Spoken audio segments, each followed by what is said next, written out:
Oke, Assalamualaikum warahmatullahi wabarakatuh. Kali ini saya akan menyajikan materi mengenai bagaimana kita membuat fungsi dan konsep pemrograman secara umum di dalam R. Oke, yang pertama fungsi.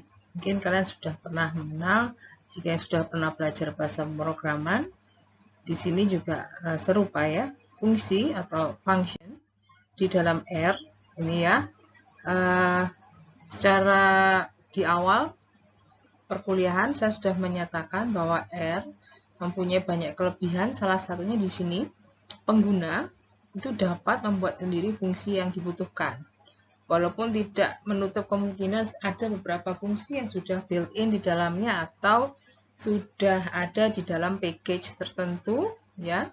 Nah, nanti bedanya apa? Jadi yang pertama nanti di materi ini saya berusaha menunjukkan pada kalian bagaimana mendefinisikan sendiri fungsi sesuai kebutuhan kita. Nah, tapi R ya punya koleksi fungsi-fungsi yang mensupport satu tujuan tertentu ya, yang dikoleksi atau dijadikan satu dalam bentuk package. Jadi package ini adalah kumpulan-kumpulan fungsi atau coding yang sudah ada dokumentasinya, yang sudah pasti bisa digunakan ya setelah diuji dan bebas dari bug ini error ya, kesalahan-kesalahan itu. Nah, seperti yang tadi saya sampaikan, ada kalanya package ini tidak memuat fungsi yang kita butuhkan sehingga kita harus membuatnya sendiri ya. Nanti pembuatan fungsi ini intinya adalah supaya ketika kita membutuhkan suatu perintah tidak harus menuliskan perintah itu berkali-kali. Ya, jadi ketika fungsi sudah kita definisikan sekali, kita tinggal merubah input ya, ketika kita melakukan perhitungan untuk kasus yang lain, tinggal inputnya yang diganti ya, sehingga menghemat waktu di sini. Dapat digunakan berkali-kali dengan input yang berbeda-beda dengan hasil yang menyesuaikan inputnya. Jadi untuk membuat fungsi ya kalian harus memiliki pengkodean yang logis sesuai dengan tujuan. Nah, nanti akan saya coba tunjukkan bagaimana membuat fungsi-fungsi sederhana yang sebenarnya itu juga per baris perintah itu sebenarnya sangat sederhana ya.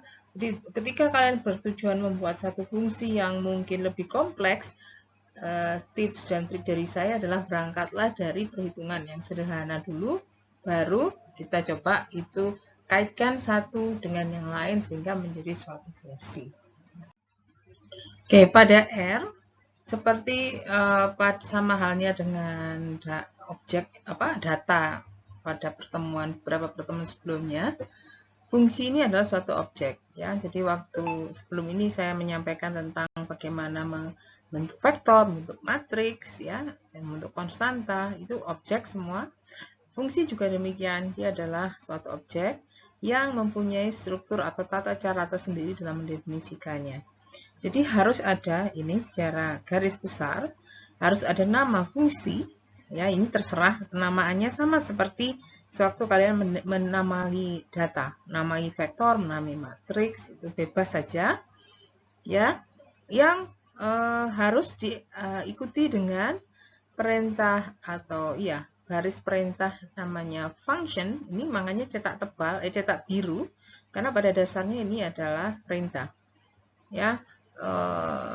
Kemudian berdasarkan perintah function ini nanti akan dilewatkan input-input atau argumen-argumen yang nanti dibutuhkan dalam perhitungan via statement di sini atau function body. Ini ya, function body yang nanti hasilnya akan disimpan ke dalam suatu nilai ya. Di sini kita tuliskan return dengan perintah return di mana hasil akhir atau output dari fungsi tadi tersimpan. Di komponennya harus ada 3 di situ. Dan nama fungsi, kemudian argumen sebagai input, kemudian ini sintaknya harus ada kurung kurawal, buka, tutup di sini. Di dalam ini adalah badan dari fungsi yang isinya statement-statement yang mengolah input-input itu menjadi output yang nanti disimpan di value. Oke, nah nanti Untuk memanggil fungsi yang sudah kita definisikan, ya, kalian terlebih dahulu harus mengeksekusi blok perintah fungsi di yang tadi di slide sebelumnya.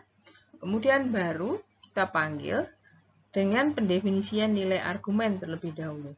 Jadi tadi ya fungsi yang barusan kita definisikan sebagai contoh secara general bernama function underscore name. Jadi di slide sebelumnya nama fungsinya function underscore name. Dengan input argumen underscore 1, argumen underscore 2. Ada dua input, dua argumen yang dibutuhkan. Kemudian jika kamu mendefinisikan argumen pertama ini sebagai angka tertentu yang namanya nilai underscore 1, argumen kedua berupa angka, berupa input, ya tidak harus angka ya, bisa itu vektor, bisa itu apapun, bisa itu karakter, ya bisa konstanta seperti yang pernah kita bahas di materi awal-awal. Jadi di sini input ini macam-macam tipenya sesuai dengan tipe objek yang sudah kita kenal sebelumnya. Hanya saja logical juga boleh, statement logic juga bisa ya menjadi argumen di sini. Oke, nah di sini apapun yang menjadi input, apapun tipenya yang dibutuhkan di dalam input atau argumen ini, nanti kamu sebutkan ya bunyinya apa. Boleh dengan cara seperti ini atau langsung saja nilainya yang kita sebutkan tanpa harus melalui bunyi argumen sama dengan. Ya, jadi ini opsional yang mana yang kita kerjakan sama saja. Ini saya punya contoh yang mudah, nanti input atau argumen semua berupa konstanta, ya konstan atau vektor satu elemen istilah kita di sebelumnya, bukan vektor yang terdiri dari beberapa angka, tapi angka ya vektor angka satu elemen saja. Fungsi ini bernama pangkat. Inputnya argumennya X bilangan numerik, ya Y juga bilangan numerik, semua konstan. Ya, untuk menghitung X pangkat Y, jadi dua argumen ini nanti diproses dalam badan fungsi dalam bentuk X pangkat Y, dan itu diletakkan di sini.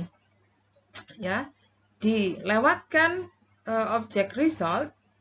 Nanti hasilnya juga berupa numerik ya, berupa angka tertentu sebagai hasil X dengan pangkat Y. Nantinya jika kamu ingin mencetak hasil, ada perintah print di sini. Ini sudah sintak ya, print.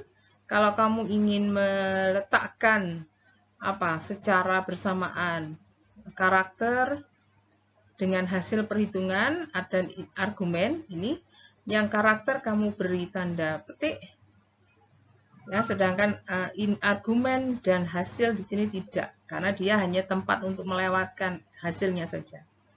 Oke, dan nantinya result ini adalah hasil dari pangkat X pangkat Y yang juga nanti akan dicetak. Jadi bunyinya di sini pangkat. Ketika kita mengeksekusi, panggillah fungsi pangkat dengan input apa yang ingin kamu operasikan. Di sini contoh yang pertama 2,4, contoh yang kedua 4,2. Oke, nah, mengapa saya tunjukkan yang ini? Karena tujuannya masih hanya mencetak saja. Ya, sesuai definisi di awal tadi harus ada baris berbunyi return dari hasilnya. Di sini belum, karena saya hanya bertujuan untuk mencetaknya saja. Bisa kamu lihat bedanya nanti. Di sini setelah mengeksekusi ya blok fungsi tersebut, di blok kemudian di run, maka pada konsol sudah bisa kamu panggil.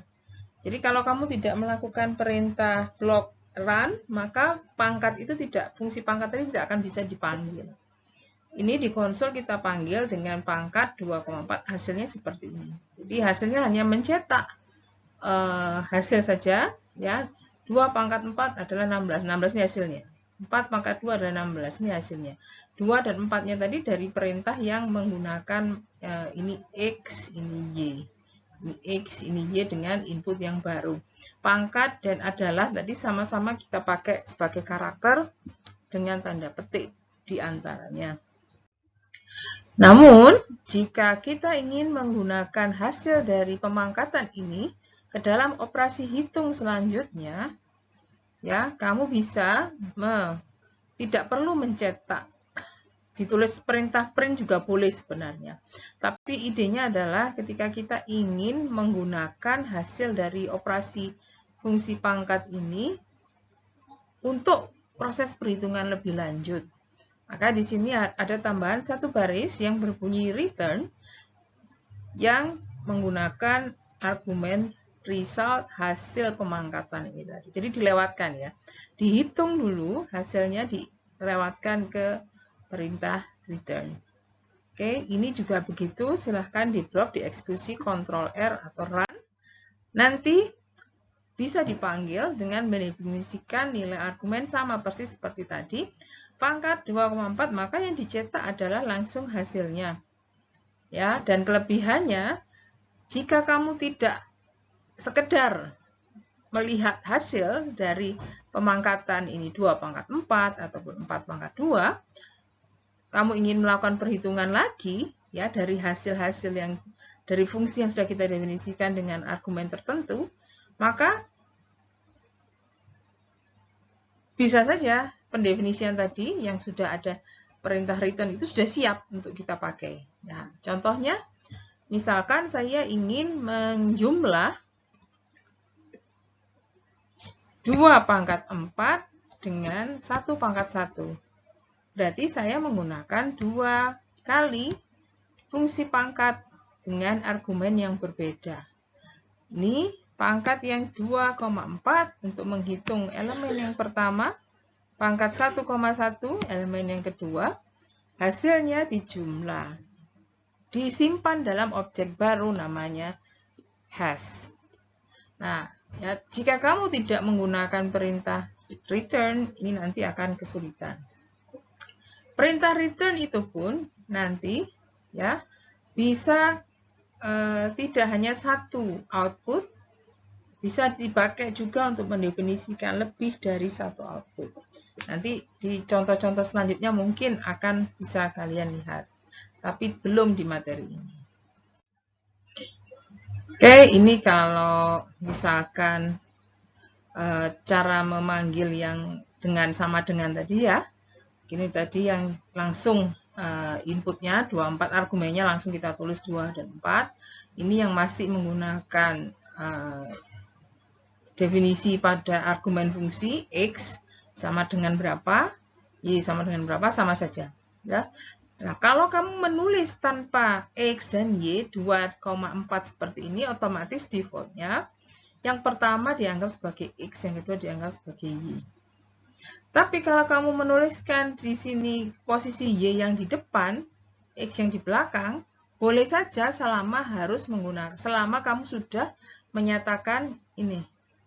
4 ini Y-nya, 2 ini X-nya. Walaupun posisinya kamu balik, silahkan, tidak masalah. Oke, jadi kelebihan R yang salah satunya adalah itu. Urut-urutan argumen itu tidak masalah selama kamu jelas mendefinisikannya itu argumen yang mana. Jika tanpa pendefinisian argumen, ya, maka pendefinisian nama argumen, maka urutannya yang harus benar. Oke. Nah, sekarang contoh yang berikutnya adalah untuk membuat fungsi yang dinamakan check. Jadi check ini nama fungsinya yang digunakan untuk memeriksa sifat bilangan yang dijadikan argumen. Di argumennya adalah bilangan konstanta atau ya atomic vector vektor satu elemen ya, vektor satu elemen. Dia positif, negatif atau 0. Di sini digunakan perintah if. Perintah if secara detail setelah ini akan saya jelaskan. Perintah if di sini memeriksa sifatnya ya, di sini memeriksa sifatnya X sebagai argumen, dia melewati tahapan apakah nilainya lebih besar 0. Kalau iya, ini dikerjakan. Oke, jika tidak, ada perintah else if. Pemeriksaan yang kedua. Pemeriksaan yang kedua, apakah negatif? Jika iya, maka hasilnya disimpan dalam result dengan isi karakter negatif. Ini tadi, kalau yang ini yang iya, yang benar, hasilnya disimpan dalam result yang isinya karakter. Masih satu lagi, selain kurang dari 0 adalah 0 sebenarnya, tapi di sini tidak saya sebutkan pemeriksaannya langsung saja karena saya hanya menganggap 3 kemungkinan itu.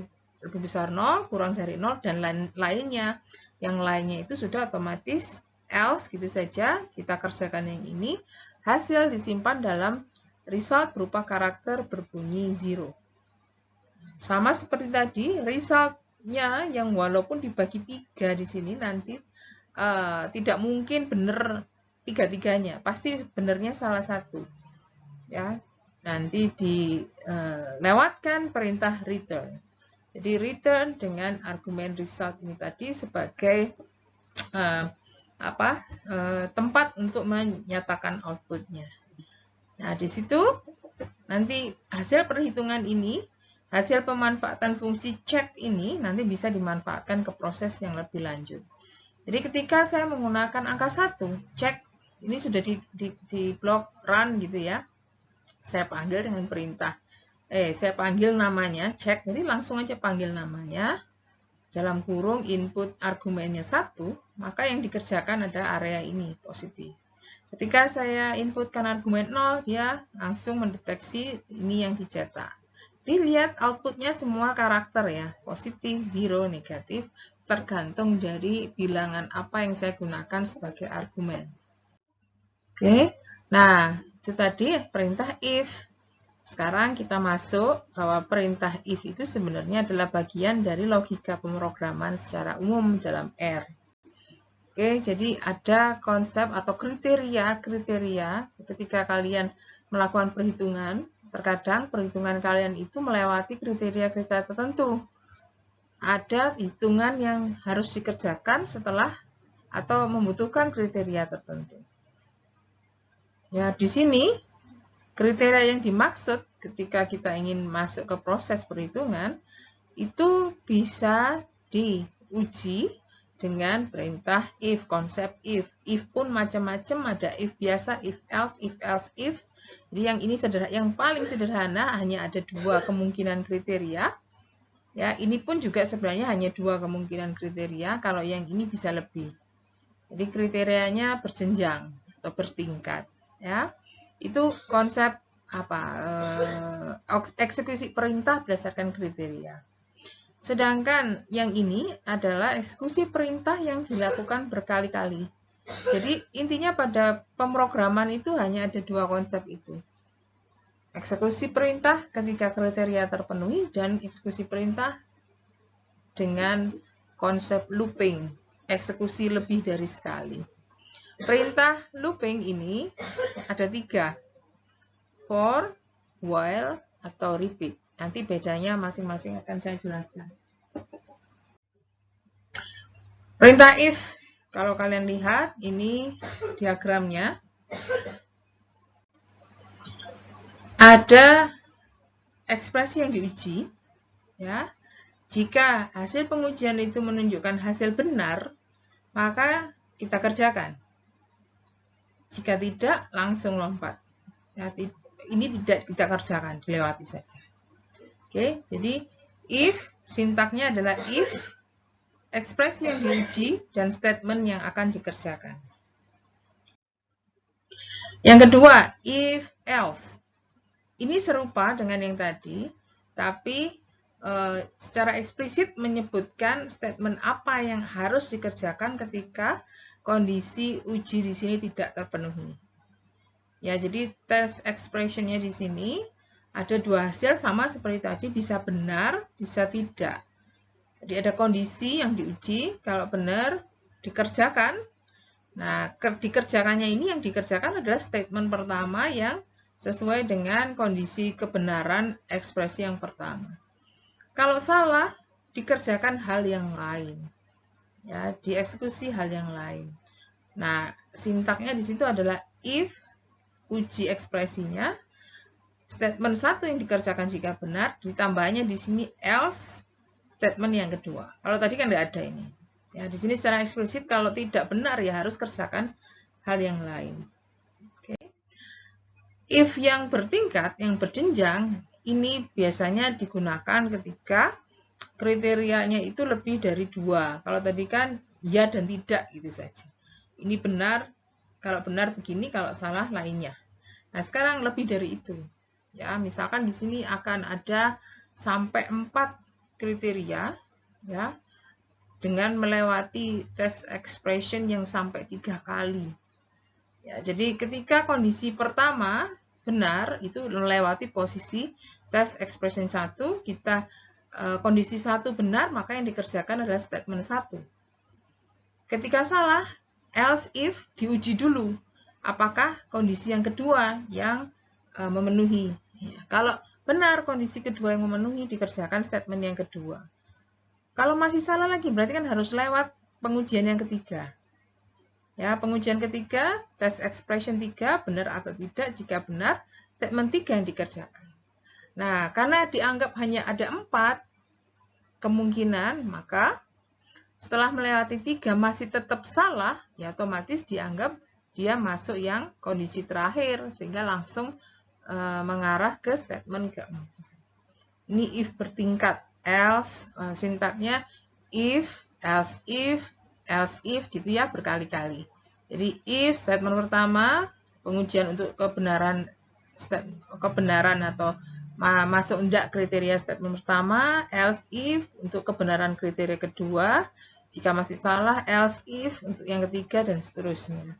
Tadi ketika kriterianya lebih dari 1, maka ini cukup panjang jadinya. Tapi yang jelas sintaknya seperti ini. Nantinya yang disebut dengan test expression itu menggunakan kondisi boolean.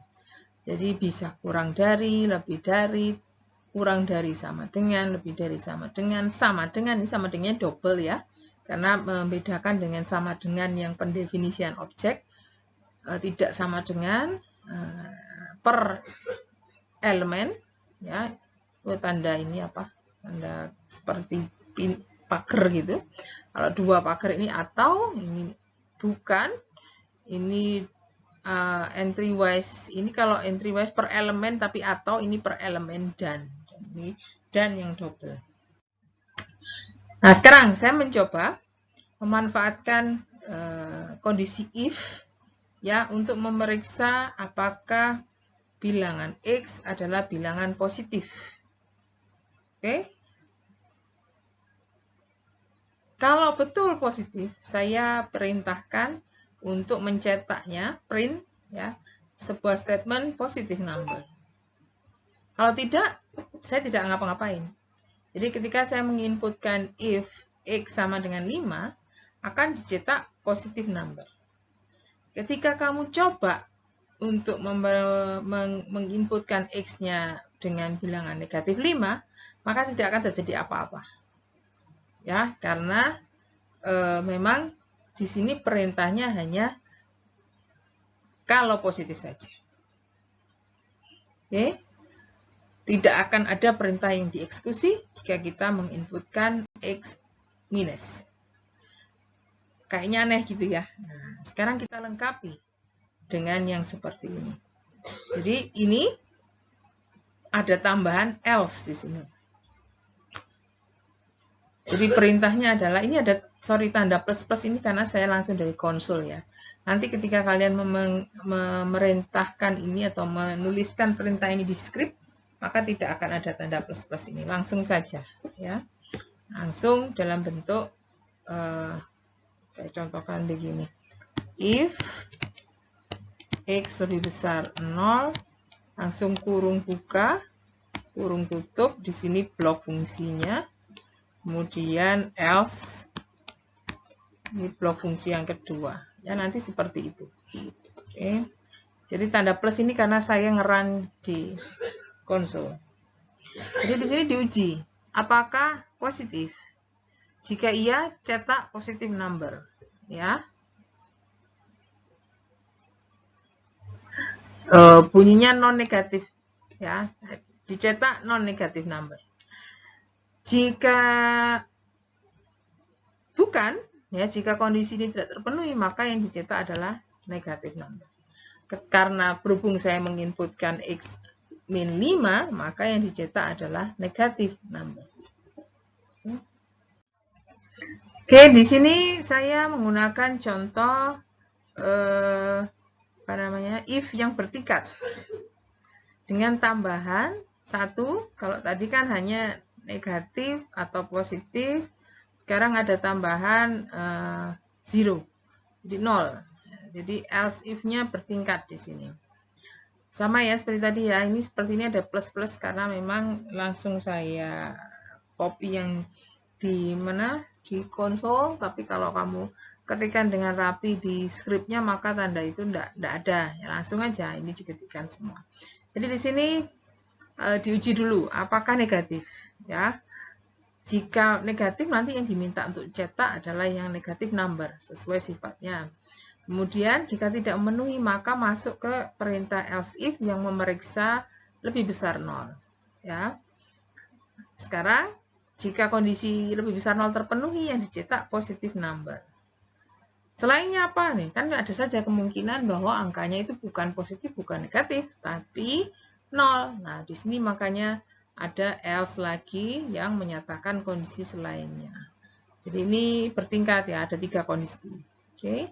Nah, karena saya menginputkan X di sini 0, jadi lihat ini beda ya. Ini tanda ini adalah tanda untuk pendefinisian objek berupa konstanta X, di sini boolean, jadi ekspresi pengujian kurang dari yang dalam artian pengujian benar-benar memenuhi kurang dari 0 atau lebih dari 0, beda ya, jangan lupa. Karena saya memasukkan X sama dengan 0, maka yang dicetak adalah yang print 0 karena dia tidak benar di sini.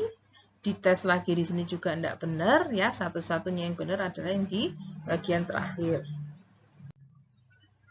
Oke, jadi untuk if seperti itu cukup sederhana sebenarnya, tinggal keperluannya apa. Nah, sekarang ada perintah yang kedua, konsep pemrograman yang kedua selain if adalah konsep loop. Jadi kalau tadi kriteria, di sini konsep perulangan, ya. Nah, nanti ada for, ada while. Untuk sekarang yang for. Ya, for loop di sini adalah tipe pengulangan statement. Jadi kita nanti bisa mengeksekusi blok statement beberapa kali dan dengan sifat perulangan yang pasti. Karena nanti sifat perulangannya itu dipastikan dengan memeriksa kondisi di for ini. Kondisi di dalam for. Jadi ini ada for, sintaknya for, kurung buka, kurung tutup. Ini kondisi yang dijadikan objek ya, objek yang akan diperiksa kondisinya. Selama objeknya ini berada di dalam urutan atau sequence yang dinyatakan di belakang ini, di sini nanti ada urutan yang akan menunjukkan apa harus dikerjakan atau tidak. Maka selama nilai val ini berada di dalam kondisi yang dalam bentuk urutan ini, maka statement ini akan dikerjakan. Jadi kondisinya ini, selama val ini nilai val belum mencapai akhir dari sequence, item terakhir dari sequence, maka statement ini tetap akan dikerjakan. Jika nilai val sudah di luar yang ada di sequence, maka statement dihentikan, iterasi dihentikan. Istilah kita gitu, ya, iterasinya dihentikan. Jadi pengujiannya bersifat pasti atau perulangannya bersifat pasti sesuai yang didefinisikan di dalam sequence. Ya, kita tahu mau berakhir sampai berapa. Ya, jadi di sini contohnya secara diagram. Ya, ini pendefinisian dulu sampai berapa kali kamu melakukan perulangan dengan pemeriksaan val in sequence tadi. Kemudian pertanyaannya, apakah nilai objeknya itu, valnya itu sudah mencapai akhir? Kalau sudah, selesai. Kalau belum, kerjakan statementnya. Terus balik lagi, gitu. Oke, nanti ada contoh ya. Perintah look for ini sebenarnya mirip dengan kalian melakukan perhitungan per baris di Excel ya, tinggal di copy beberapa baris itu kan sudah jelas. Kita ingin melakukan perhitungan sampai beberapa baris. Jadi barisnya itu sudah jelas ada berapa. Ya, di sequence-nya itu seperti itu. Ini contohnya ya, saya punya vektor X isinya bilangan-bilangan ini 1, 2, 3, 4, 5, 6, 7. Jadi akan ada 7 bilangan yang diperiksa, yang dijadikan dasar pemeriksaan. Kemudian saya akan menghitung berapa dari bilangan-bilangan ini yang merupakan bilangan genap, dan nanti kita mencacah ada berapa banyak bilangan genap di dalam vektor ini. Untuk itu didefinisikan objek count yang di predefine sebagai konstanta 0. Nanti 0 ini akan bertambah jika dari hasil pengujian menunjukkan item ya dari X kita itu ya, item dari X yang sedang kita amati itu genap. Kalau genap akan bertambah 1. Nanti ada bunyi di sini nih, count sama dengan count plus 1. Oke. Contohnya bagaimana mendetek bahwa itu genap? Perintah yang saya pakai adalah modulus. Ini nanti ya, ini tanda persen, sisa pembagian ya. Dan loop ini saya pakai sebagai perulangan untuk memeriksa. Sebenarnya kan bisa saja kita lakukan manual ya. Jadi dengan mencari modulus ini bisa saja kita lakukan manual. Di manualnya itu kira-kira begini, mungkin kalian biar punya bayangan.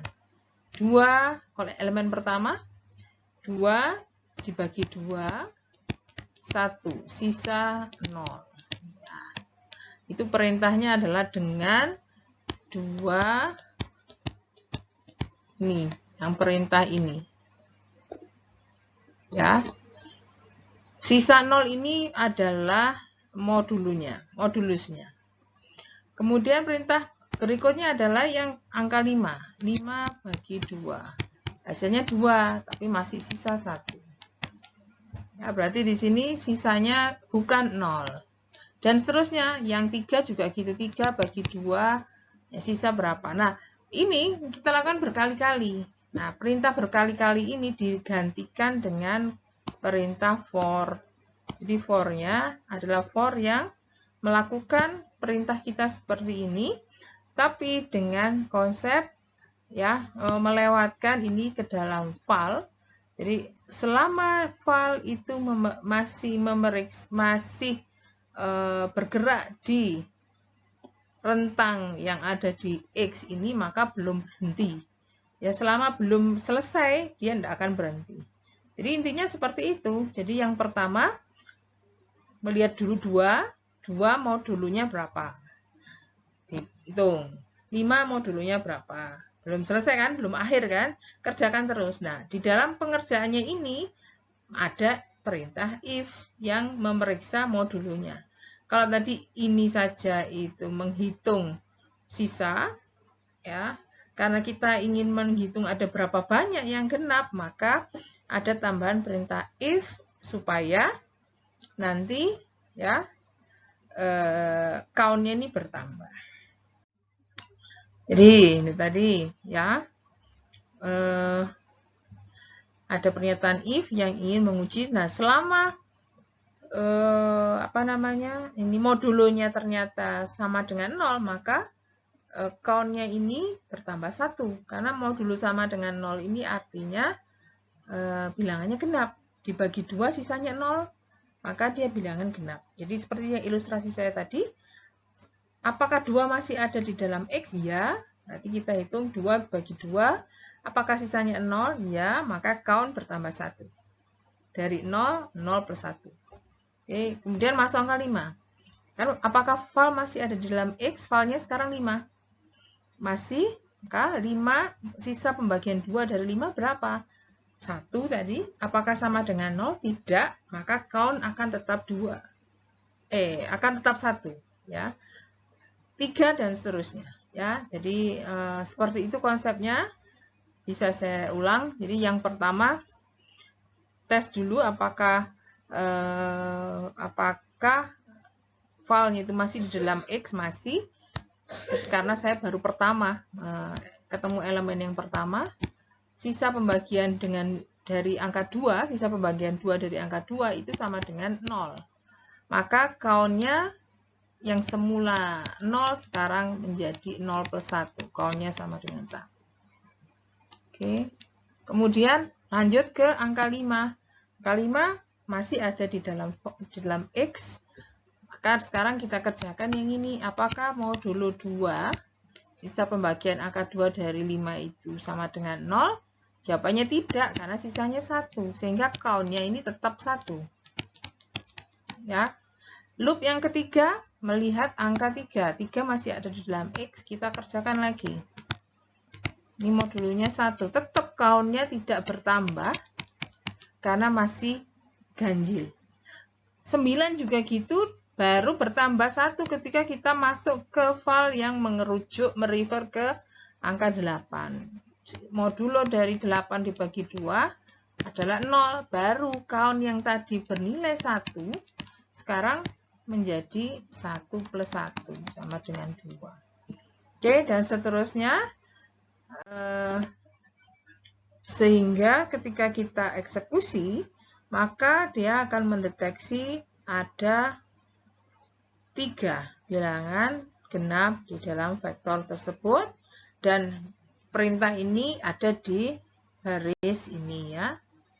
Ada sebanyak karakter count, itu hasil hitungan di sini ya, hasil perintah loop yang berada di sela-sela karakter yang ingin kita cetak. Oke, itu perintah for. Nah, jelas dia awal akhirnya itu jelas.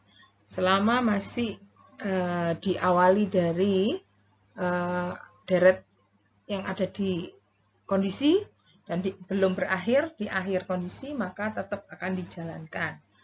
Sedangkan perintah loop menggunakan while ini serupa, tapi umumnya digunakan ketika kita tidak bisa tahu secara pasti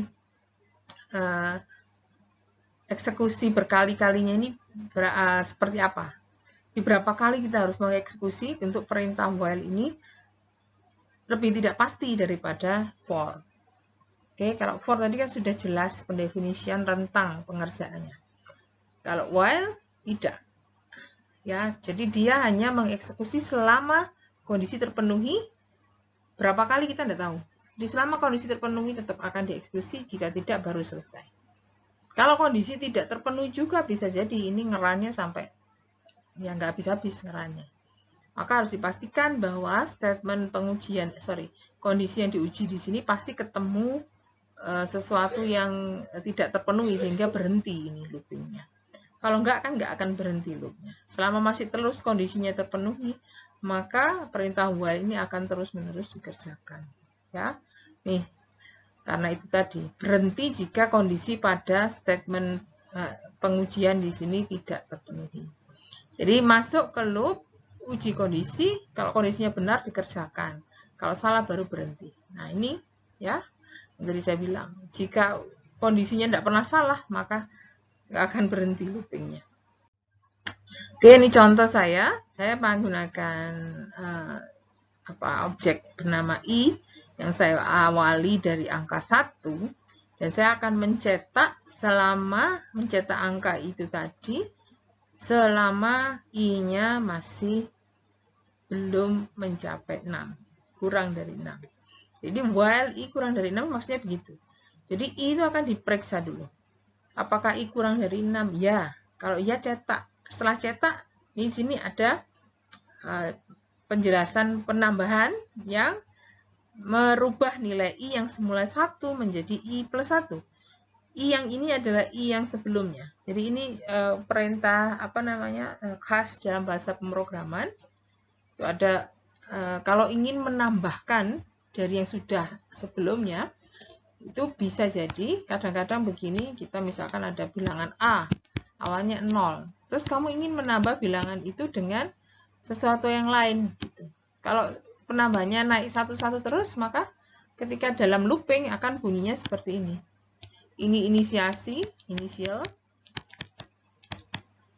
Proses loopnya adalah A sama dengan A plus 1. A yang ada di sini maksudnya adalah A yang inisial, A yang sebelumnya. Ini, misalkan ini loop yang pertama kali, maka hasilnya adalah 1. Loop yang kedua akan menghitung sama A plus 1, tapi A yang di sini adalah A yang tadi dieksekusi loop sebelumnya. Menjadi 2, dan seterusnya. Bisa saja nanti menggunakan perintah penjumlahan untuk menjumlah komponen, menjumlah elemen. Itu nanti akan kalian temui juga seperti itu. Nah, strukturnya sama, selalu dalam bentuk awalnya apa, terus dalam satu loop awal plus tambahan. Nah, tambahannya ini yang kadang-kadang menyesuaikan kondisi. Bisa saja di sini, kalau di sini kan kondisinya selalu bertambah 1. Oke, cerita yang lain bisa beda. Pokoknya ini struktur yang khas dalam bahasa pemrograman yang digunakan di dalam looping ketika kita ingin mengiterasi atau menambah setiap kali iterasi ada penambahan-penambahan. Kalau ini penambahan dengan 1. Ya. Masih terpenuhi, maka I-nya akan berubah menjadi 2. Karena awalnya 1, kondisi ini terpenuhi. Jadi ketika kondisi terpenuhi ada 2 perintah yang dikerjakan. Perintah cetak dan perintah bertambah 1. Perintah bertambah 1 di sini 1 plus 1, jadi I-nya yang tadi 1 sekarang berubah jadi 2. Oke. Nah, jadi selama masih terpenuhi kondisinya ini akan terus dilakukan. 2 dicek lagi, apakah kurang dari 6? Ya, maka print 2. Ya. Definisikan lagi I yang isinya 2 plus 1. Jadi I-nya berubah menjadi 3. Dan seterusnya. Ya, jadi tampilannya nanti seperti ini. 1, 2, 3, 4, 5 ya, karena tadi selalu bertambah 1. Kenapa ini nggak ada lagi? Karena setelah mencapai 5, pertanyaannya di sini, I sama dengan 5 kan? Ya, 5 itu kurang dari 6, masih cetak 5, tapi setelah masuk ke sini, I yang terakhir adalah 6. 5 sebelumnya plus 1, 6, dan 6 itu tidak lolos seleksi. Itu di sini. Ketika kita balik ke sini, apakah 6 kurang dari 6? Jawabannya tidak.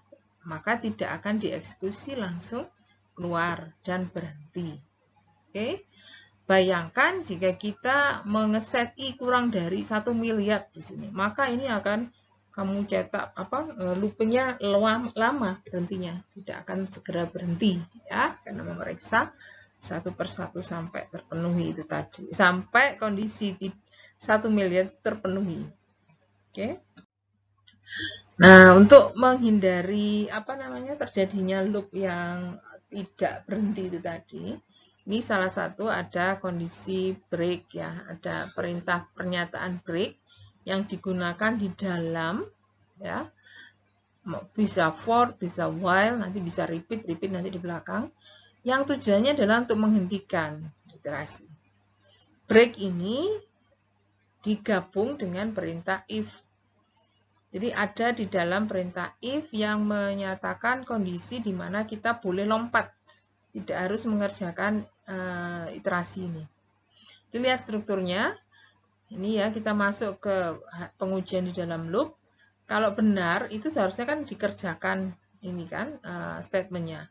Tadi tanpa ada break ini kan terus dikerjakan. Kalau salah baru keluar dari loop. Nah ini di sini diberi cegatan. Ada kondisi lagi yang dipertanyakan, ya kita butuh keluar nggak dari loop berdasarkan emergensi gitu ya. Ini kondisi pertama yang jadi pertanyaan. Otomatis kalau kondisi yang ini tidak terpenuhi maka kan langsung keluar. Nah, sekarang jika ada kondisi terpenuhi di sini ada cegatan lagi. Gitu. Apakah kita butuh keluar secara langsung dari loop? Maka di sini break menggunakan perintah if ya, dan sesuaikan if-nya ini dengan kondisi mana kamu ingin keluar dari loop-nya tadi. Oke. Contoh ya, ini tadi saya kalau tadi pakai perintah yang i-nya nambah-nambah terus. Nah, itu sebenarnya sama saja dengan kalau tadi itu pertambahannya melalui looping. Kalau ini di sini saya langsung mendefinisikan x berupa vektor ya yang isinya bilangan integer 1 sampai 5. Dan saya gunakan nggak pakai perintah while, tapi pakai perintah for, karena saya sudah mendefinisikan dengan pasti angka 1 sampai 5 ini. Ya. Kemudian dengan perintah for saya memeriksa, ini for-nya pakai file. Ini file ini nggak harus ya, terserah kamu mau pakai apa ini istilahnya. Mau pakai nama lain juga boleh. Ini bebas, ini nama saja. File ini diperiksa, digunakan untuk melewatkan nilai X itu tadi. Apakah masih di dalam elemen X? Jika belum mencapai akhir, maka loop-nya ini tetap dikerjakan. Perintahnya sebenarnya hanya mencetak, ya, mencetak nilai, setiap nilai yang ada di X, ya, yang eksekusinya satu persatu. Jadi file in X ini berarti memeriksanya ya mulai 1, habis itu 2, habis itu 3, dan seterusnya sampai 5. Karena kondisinya di sini file in X, jadi lihat satu persatu. Ya, setiap elemen X yang 1 sampai 5. Namun di sini di sisi B. Ya. Ketika masuk ke pemeriksaan file dan filenya itu ternyata isinya angka 3, maka langsung keluar, ya, tidak dikerjakan perintah print-nya tadi. Jadi ini dianggap file sama dengan 3 ini sebagai kondisi yang diinginkan untuk keluar dari loop tanpa melanjutkan, ya, tanpa melanjutkan eksekusi berikutnya. Ya, jadi misalkan ini tadi sudah kita kontrol enter atau kita run, kemudian sesuai logikanya tadi, ketika X yang pertama 1 kan belum sama dengan 3, masih dicetak. 2 juga belum, bukan sama dengan 3, langsung dicetak.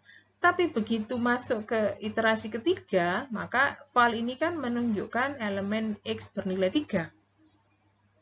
Maka kondisi dalam break ini terpenuhi, sehingga langsung keluar. Jadi loop-nya nanti hanya menyajikan angka 1 dan 2. Karena begitu sampai X sama dengan 3, kita keluar dari loop-nya. Loop dihentikan. Oke. Nah, sedangkan di sini adalah perintah repeat, ya, mengulang blok kode tertentu sampai kondisi yang dinyatakan dalam break tercapai baru berhenti. Ya, jadi di sini beda dengan while. Kalau while kondisinya diuji di awal, kalau tidak terpenuhi baru keluar.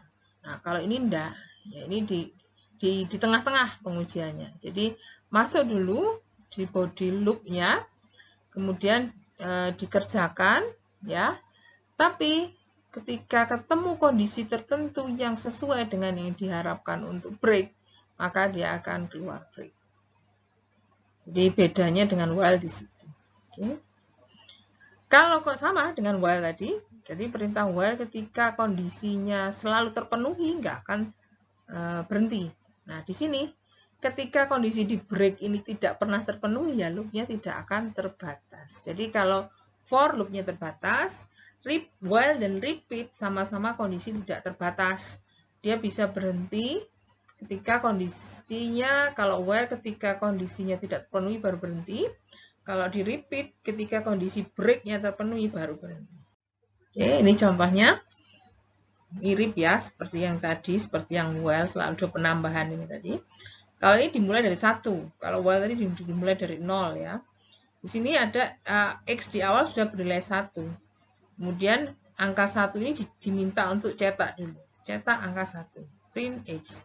Kebalik ya, kalau tadi kan penambahan dulu baru print, ya, karena mulai dari 0. Nah, sekarang karena mulai dari 1, cetak dulu. Bedanya di situ. Cetak dulu, setelah itu baru tambah. 1 tambah 1, 2. Kalau nggak ada ini, maka kita langsung repeat. Print 2. 2 plus 1, print 3. Kalau tidak ada break. Nah, ini kebetulan ada, setelah ini tadi saya ilustrasikan dulu. X yang di awal adalah angka 1 ya. X angka 1. Otomatis dia masuk repeat ini, langsung cetak 1. Kemudian argumennya atau statementnya adalah X sama dengan 1 plus 1. 1 dari yang sebelumnya ini. Hasilnya 2. Maka nanti baris perintah print ini akan mencetak angka 2. Oke, kemudian eksekusi perintah yang X sama dengan 2 plus 1 sama dengan 3. Tanpa ada break, maka langsung cetak angka 3. Repeat ya, cetak angka 3 dan seterusnya. Nah, berhubung di sini ada if yang nanti break, maka setelah menjumlah, jadi setelah menjumlah 2 di sini, 1 per 1 sama dengan 2, akan ditanya, apakah 2-mu ini sama dengan 6? Ya, kalau tidak, lanjut. Kalau ya, break. Gitu. Nah, kebetulan di sini 2 kan belum 6, bukan 6. Maka repeat, diulang lagi. Ya, dicetak angka 2 itu. Angka 2 dicetak, X yang baru dihitung. Jadinya 3. 3 ditanya di sini. Apakah 3 sama dengan 6? Jawabannya masih tidak. Sehingga di repeat print angka 3, X-nya bertambah, 3 plus 1 menjadi 4. 4 ditanya lagi di sini dan seterusnya. Nah, ketika mencapai X sama dengan 6, yang awalnya dari 5 plus 1, gini barangkali ya, 6 masih dicetak. Kondisinya X ini 6 tidak akan dicetak, karena sudah dicegat di sini. Ketika kita sampai di X sama dengan 5 plus 1, X sebelumnya 5 mestinya ya. X sebelumnya 5 plus 1 sama dengan 6. 6 ini ditanya dengan perintah if pada break, apakah sama dengan 6? Jawabannya iya. Karena iya, maka break. Nah, tidak akan, X6 ini tidak akan masuk ke jalur print sama dengan 6. Oke. Jadi selama kondisi di dalam break itu belum terpenuhi, maka repeat itu akan terus melakukan mengeksekusi perintah. Dan perintahnya di sini hanya print, hanya cetak, tidak ada perintah lain. Nantinya ketika kamu melakukan proses komputasi, bisa jadi perintahnya itu lebih kompleks daripada sekedar cetak. Oke. Kemudian perintah next serupa dengan break, tapi di sini melewati, ya, skip. Nah, kalau tadi kan keluar dari loop. Di sini perintah next ini, kalau dari diagramnya di sini bisa kamu lihat, ada enter loop, kemudian kondisi yang dicek di dalam loopnya. Kalau benar, ya, dicek dulu apakah perlu dilompati, ya. Kalau perlu dilompati, maka langsung masuk ke eksekusi elemen selanjutnya di dalam perintah loop. Kalau tidak, baru dikerjakan. Nah, ini ekspresinya tetap dari awal tetap ya. Kalau iya lanjut, kalau tidak segera keluar. Tapi ketika lanjut ini dicek lagi apakah perlu skip. Kalau perlu, ya nggak usah dikerjakan item yang sedang masuk ke sini, segera lanjut ke elemen berikutnya. Kalau ya, baru dikerjakan. Kalau tidak masuk kondisi, baru dikerjakan. Oke, contoh saya punya yang seperti tadi, menggunakan perintah for yang sudah jelas nanti berhentinya di dalam, kalau X-nya 1 sampai 5, saya ingin memeriksa nilai yang di dalam X saja, ya nanti ketika mencapai 5 pasti selesai, berhenti. Cuman saya ingin ada yang saya lewati, ya dari 1 sampai 5 ini ada yang ingin saya skip, angka 3. Nah, jadi di sini perintahnya kalau tadi break berarti keluar, lanjutannya nggak dikerjakan. Jadi hanya 1, 2, selesai. Kalau sekarang 1, 2, 4, 5 ini saya sudah tunjukkan hasil akhirnya. Kenapa? Karena perintah next ini hanya melewati, tidak mengeluarkan dari loopnya. Jadi bilangan 1 sampai 5 kecuali angka 3. Kalau tadi setelah 3 keluar. Oke. Nah, di sini perintahnya adalah perintah loop menggunakan for, ya, nilai di dalam X. Logikanya ya, dilihat 1 dulu. 1 masih ada di X, oke, terus ditanya, apakah 1 sama dengan 3? Jawabannya kan tidak. Nah, kalau tidak, cetak 1. Terus diulang lagi. Kita sekarang masuk ke posisi yang X sama dengan 2. Ya, 2, apakah 2 sama dengan 3? Jawabannya kan masih tidak. Sehingga tetap masih mengeksekusi perintah print 2. Masuk ke sini, elemen berikutnya setelah 1 dan 2 adalah 3. Nah, 3 ditanya, apakah sama dengan 3 di kondisi ini? Jawabannya baru iya, sehingga next. Next ini bukan otomatis keluar dari loop, tapi langsung lanjut, tidak dicetak. Ini dilewati, ya, perintah print ini dilewati, tapi langsung mengambil elemen setelah 3. Oke, 4 dan 5. Oke, jadi di sini eksekusi perintahnya hanya ketika kondisi di dalam next itu tidak terpenuhi, selainnya tetap. Oke, jadi seperti itu beberapa secara garis besar konsep pembentukan fungsi dan program bahasa pemrograman di dalam R dengan loop konsep if atau kriteria dan looping. Silahkan dipelajari dahulu. Jika ada pertanyaan bisa disampaikan nanti di sesi diskusi. Atas perhatiannya saya ucapkan terima kasih. Assalamualaikum warahmatullahi wabarakatuh.